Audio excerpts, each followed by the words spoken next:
Stephen King's stories all lie within a multiverse, a multitude of universes, and in between these universes is a space, a shadow where things lay dormant, monsters and demons, resting and festering, some which are too terrifying to imagine. There's also an entity known as the Deadlights, this cosmic eldritch Lovecraftian energy that's been utilized across time by multiple characters.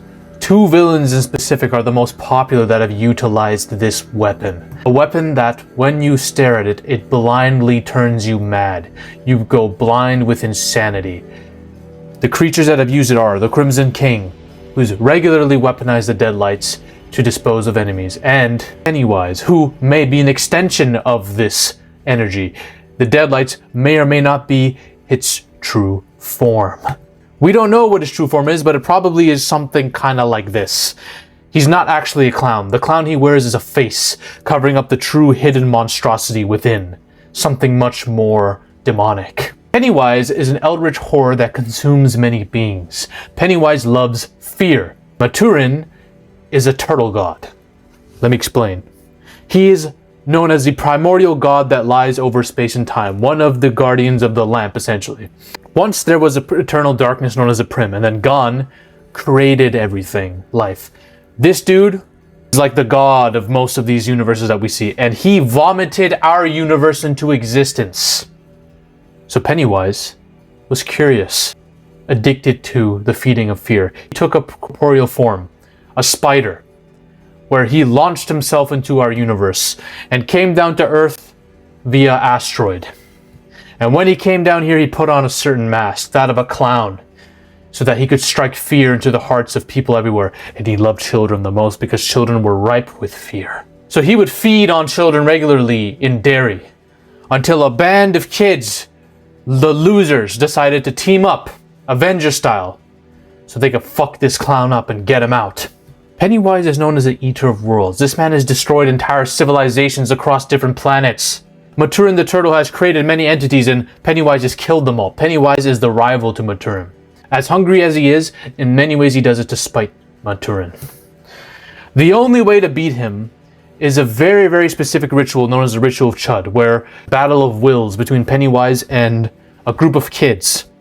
So essentially, optimism, imagination, unity, and belief triumph over its malice and anger. That's how Pennywise is defeated.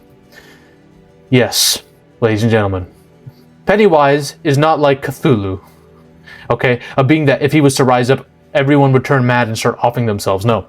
He's not like the chaos gods of Warhammer who represent feelings, emotions, and forces of the universe and are almost freaking unstoppable. He's not like even Calvin, an alien that consumes everything in his path and there's nothing you can do to stop him because he's too smart and he adapts to absolutely everything. Pennywise is a bitch. But yes, I'm calling a Lovecraftian cosmic entity a bitch because that's what he is. Understand something, I've not read the books. I am only a movie watcher. I don't read books, okay? I've seen Tim Curry's It and the new It. Tim Curry is still scarier to me than Bill Skarsgård ever could be. I just think Tim Curry's a scary looking individual, and with this clown makeup, he's always scared me. It movies, I think, are all mid. I don't think any of them are exceptionally good at all. The villain itself is laughable. I laughed at the way this dude lost to the children. Just gets roasted to death, literally. What the fuck is this? How is the power of friendship beating a Lovecraftian entity? Does this make any sense? Now, some people will say, well, the kids were technically under the influence of the turtle god, Maturin, and that's how they were able to beat Pennywise the clown. Okay, really?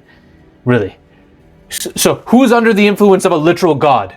Are we all under the influence of Maturin, or is it specific kids? This is the issue with these kinds of stories. You have to do some really stupid shit to maneuver around the fact that we have just beaten a Lovecraftian entity by roasting him verbally. Now I understand this might work for the book story. I understand that Pennywise as a villain might work for this specific story. In my opinion, Pennywise is a glass cannon. Very powerful. Talks a lot of shit. But when shit's thrown back at him, he doesn't take it very well, okay? He's only as powerful as you let him be. This is all about imagination and fear at the end of the day, guys. These kids, when they decide, screw it, we're not scared anymore, and they stand up to him, he folds. He folds so fast. Number 2, he follows very arbitrary rules. He's going to come out at once every 27 years to feed. He's going to give his victims time and time and time before he actually fully consumes them and kills them. Like, there's a lot of arbitrary rules that confound his existence on Earth, and I'm not sure why. I'm not sure why a Lovecraftian entity, when he comes down here from another universe, he's a weaker form of what he was. I guess in the Todd Ash space, he's at his primal, most strong form. But here, who sets these rules? It's always interested me. Maybe somebody who's more in depth with the lore can tell me. He has a weak feeding window. He needs to feed, but only at the peak hour of fear. And beliefs shape reality, guys. If I believe that my weapon is strong enough to beat it, to beat the clown, it will. Okay? And he has a weak core identity. The clown is just a mask. His true form is you can't comprehend it. But if you resist it, if you don't try to look at it, you're good. His weaknesses are not physical. You're not fighting this dude physically. It's all mental, and that's where you win. That's what makes him exploitable. What the fuck do you think I'm gonna do to this man? Hear me out. I have a 3-stage plan to solo this being. I know exactly how. I don't need a group of kids to stage some ritual to do it. No. I'm gonna destroy this being myself, okay? I need to stop this video to tell you right now.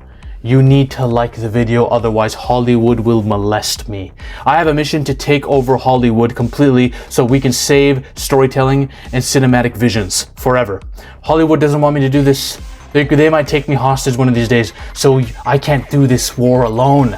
I need you to like and subscribe. Blow this video into the ether. Join my army. But before that, we need to deal with this turtle god thing.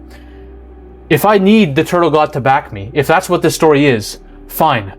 I will consume as many narcotics as possible to make my mind enter the plane of existence where I can talk to the turtle god. I'm going to have a discussion with him, quite frankly. And I'm going to say, listen, I need you to back me because apparently in this story, your influence can help the kids beat the clown. I need you to influence me. I know I'm not a child. I know it doesn't count. I'm a coke addict. I need your help. Hopefully the turtle will want to help me, okay? Stage 1. Overcoming fear. This is the hardest part. I know this is borderline impossible for many humans, but we're gonna do it. All right. Now, Pennywise will take 2 forms to get at me.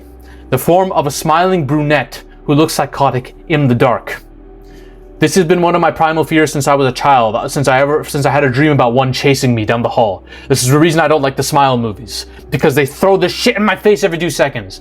And then a being like Calvin, a white, slimy, insectoid, slithery-looking creature. If he takes the form of those 2, I will be psychologically scarred. So I need to confront my fear of them. It's going to have a lot of exposure therapy, okay? I'm going to hire prostitutes left and right to smile in the dark and jump at me. I'm not going to sleep with them. I'm not going to do any of that. I'm going to hire them to do like surprise attacks on me once every while. So I can just... shock value will not be a thing, okay? I will do lots of meditation so I can figure out what's reality and what isn't. Meditation in the meditative state will help me decipher what is reality and what is not in case Pennywise tries to throw bare hallucinations at me, okay? Stage 2, use imagination as a weapon. I need to believe that the weapons at my disposal will destroy this man, okay? I need to believe and confront Pennywise with the fact that my sticks, I'm a real life vigilante by the way, I didn't know if I mentioned that. My real life sticks can do damage to him. I'm going to convince him that if I was to force him to ingest my cocaine, it would burn his insides. That's the type of shit we're convincing him to do. That's what we're using our imagination for. And that's not where it ends. That's just about weapons. What if I imagine Felicity's in the room with us yelling at him and crying at him? You think Pennywise is going to be able to take that? You guys think Pennywise is going to be able to take that? Okay, let's say he's like, okay, what? I don't care about that. We got Iris waiting in the wings. We are the deadlights. Pennywise is not going to be able to take this. Pennywise at some point is going to be like, what the fuck? This is the worst victim I've ever had. He's annoying the shit out of me now. He's literally messing with my head. This is just the beginning. Then comes the roast. We have peppered him. We've peppered him now. And now we're going to fucking burn the shit out of him in the oven, okay? Mock him, shrink him, banish him. This dude is an egotistical narcissist. This is confirmed. And he despises a certain being that we're going to get to, okay? Pennywise, you think you're Richard B. Riddick of the Cosmic Entities? You think you're the John Wick of the Cosmic Entities? Nah. You're the Forrest Gump of the Cosmic Entities. I love Forrest Gump, but Pennywise, you give me mad, like, incel virgin vibes. Like, that's what you are. You're the virgin of the macroverse. Or you're season 9 Andy from The Office. That's even worse, okay? Another thing. There are many other demons of the Prim They're probably, and I know they all hate each other too. I'm gonna tell them all these demons of the Prim talk shit about you when you're not around. They get together and pass around photos of you when you were caught in the change room with your out. And they send it to all the female demons who all laugh at you. That's what I'm gonna be saying to him. I'm gonna be embarrassing him from the inside out. The final blow will be Maturin. Pennywise hates this man. They're rivals. Pennywise despises him. What do you think I'm gonna say? I'm gonna say, yo, Maturin's fucking your girl. He's got a bigger dick than you. He's beyond you. I'm gonna be embarrassing him and comparing his manhood to the turtle god. Pennywise is gonna be so big. His fear is gone. At this point, he's just taking blows for no reason. I'm going out of pocket with some of these. I'm gonna be doing everything in my power to make Pennywise feel as insignificant to Maturin as possible. That's the way you get to this man. Pennywise, you're a bitch compared to this man. The moment he loses the fear, he loses his form. That is how you beat Pennywise. Face the major hallucinations, you face them. You pick a couple weapons. Mine's are Iris, Felicity, and my cocaine. And then you compare him to Maturin, that he's just gonna fold. Alright? This is not a real cosmic entity. If you want to know a real cosmic entity, it's from the Empty Man, Nyarlathotep. Watch that film. That's a cosmic entity that lies in presence. And he's unstoppable. He's not some little child who gets roasted and runs away. No. He's scary to look at, fun for the story.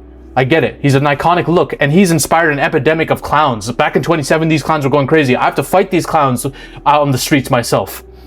But Pennywise himself is just a terrible excuse for a cosmic entity, okay? If you want to know another cosmic entity that was potentially almost ruined in a lore surrounding a bunch of dumb kids too, watch my video on the Mind Flayer from Stranger Things. Ladies and gentlemen, we are on a mission to take over Hollywood.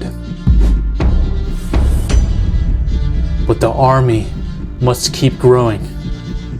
If you want to suggest video topics to me, or talk about your favorite movies or favorite film theories in a community with like-minded individuals, join the Zafy Discord now. Link is in the description and the comment section as well. Join us.